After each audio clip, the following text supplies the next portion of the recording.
اور قوم عاد کے بھائی ہود کو یاد کرو کہ جب انہوں نے اپنی قوم کو سرزمین احقاف میں خبردار کیا اور ان کے آگے اور پیچھے سے خبردار کرنے والے گزر چکے تھے کہ اللہ کے سوا کسی کی عبادت نہ کرو، مجھے تمہارے بارے میں بڑے دن کے عذاب کا ڈر لگتا ہے۔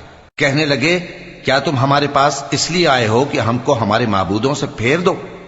اگر سچے ہو تو جس چیز سے ہمیں ڈراتے ہو اسے ہم پر لے آؤ۔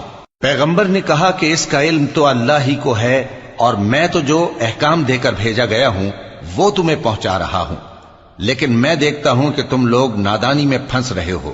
پھر جب انہوں نے اس عذاب کو دیکھا کہ بادل کی صورت میں ان کے میدانوں کی طرف آ رہا ہے تو کہنے لگے یہ تو بادل ہے جو ہم پر برس کر رہے گا، نہیں بلکہ یہ وہ چیز ہے جس کے لیے تم جلدی کرتے تھے، یعنی آندھی جس میں درد دینے والا عذاب بھرا ہوا ہے، جو ہر چیز کو اپنے پروردگار کے حکم سے تباہ کیے دیتی تھی۔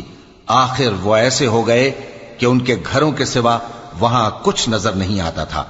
گناہگار لوگوں کو ہم اسی طرح سزا دیا کرتے ہیں، اور ہم نے ان کو ایسا اقتدار دیا تھا جو تم لوگوں کو نہیں دیا، اور انہیں کان اور آنکھیں اور دل دیے تھے، تو چونکہ وہ اللہ کی آیتوں سے انکار کرتے تھے اس لیے نہ تو ان کے کان ہی ان کے کچھ کام آ سکے اور نہ آنکھیں اور نہ دل، اور جس چیز کا وہ مذاق اڑایا کرتے تھے اسی نے ان کو آ گھیرا۔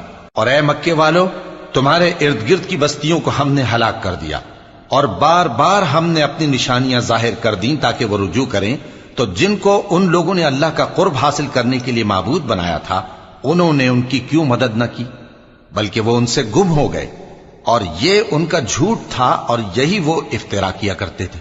اور وہ وقت قابل ذکر ہے جب ہم نے جنوں میں سے کئی شخص تمہاری طرف متوجہ کیے کہ قرآن سنیں، تو جب وہ اس کو سننے حاضر ہوئے تو آپس میں کہنے لگے کہ خاموش رہو۔ جب پڑھنا ختم ہوا تو وہ اپنی برادری کے لوگوں میں واپس گئے کہ ان کو خبردار کریں۔ کہنے لگے کہ اے قوم، ہم نے ایک کتاب سنی ہے جو موسیٰ کے بعد نازل ہوئی ہے، جو کتابیں اس سے پہلے نازل ہوئی ہیں ان کی تصدیق کرتی ہے اور سچا دین اور سیدھا رستہ بتاتی ہے۔ اے قوم، اللہ کی طرف بلانے والے کی بات کو قبول کرو اور اس پر ایمان لاؤ، اللہ تمہارے گناہ بخش دے گا اور تمہیں دکھ دینے والے عذاب سے پناہ میں رکھے گا۔ اور جو شخص اللہ کی طرف بلانے والے کی بات قبول نہ کرے گا تو وہ زمین میں اللہ کو عاجز نہیں کر سکے گا، اور نہ اس کے سوا اس کے حمایتی ہوں گے۔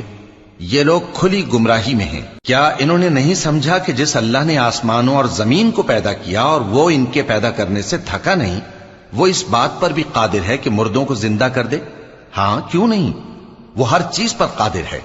اور جس روز انکار کرنے والے آگ کے سامنے کیے جائیں گے تو ان سے پوچھا جائے گا کیا یہ حق نہیں ہے؟ تو کہیں گے کیوں نہیں، ہمارے پروردگار کی قسم یہ حق ہے۔ اللہ فرمائے گا کہ تم جو دنیا میں کفر کیا کرتے تھے تو اب اس کی وجہ سے عذاب کے مزے چکھو۔ پس اے نبی، جس طرح اور عالی ہمت پیغمبر صبر کرتے رہے ہیں اسی طرح تم بھی صبر کرو، اور ان کے لیے عذاب جلدی نہ مانگو۔